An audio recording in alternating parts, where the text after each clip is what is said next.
Dia mencukur seluruh kepalanya dengan pisau cukur hanya untuk bisa masuk ke kuil Shaolin dan belajar kungfu.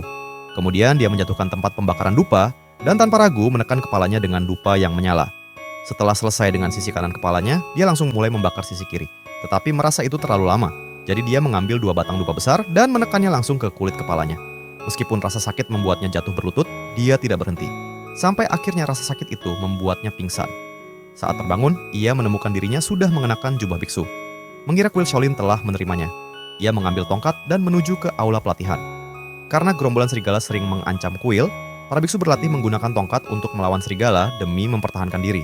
Namun, teknik mereka hanya difokuskan pada kaki dan taring serigala. Mereka tidak membunuh serigala. Pria itu menganggap metode ini tidak berguna melawan serigala liar. Jadi, dia memukul boneka serigala kayu dengan sekuat tenaga, menghancurkannya hanya dalam beberapa pukulan. Kepala biara sangat marah melihat hal ini, tetapi pria itu berargumen bahwa serigala harus dikalahkan sepenuhnya untuk mencegah masalah di masa depan.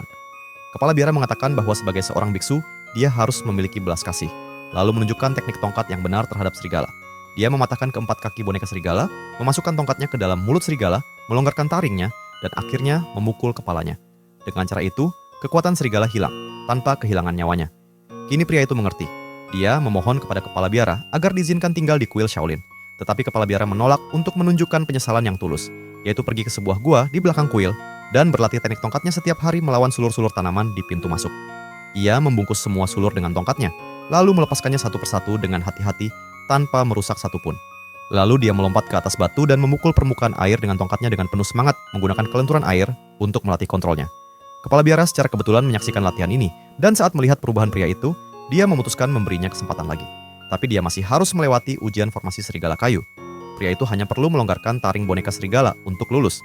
Kepala biara mengendalikan boneka serigala untuk memblokir serangan pria itu tanpa memberinya celah untuk menyerang taring.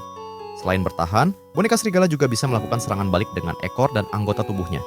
Pria itu harus menjaga jarak dan mencari celah. Saat dia melihat boneka serigala mulai berputar, dia langsung melancarkan serangan hebat ke arah taringnya.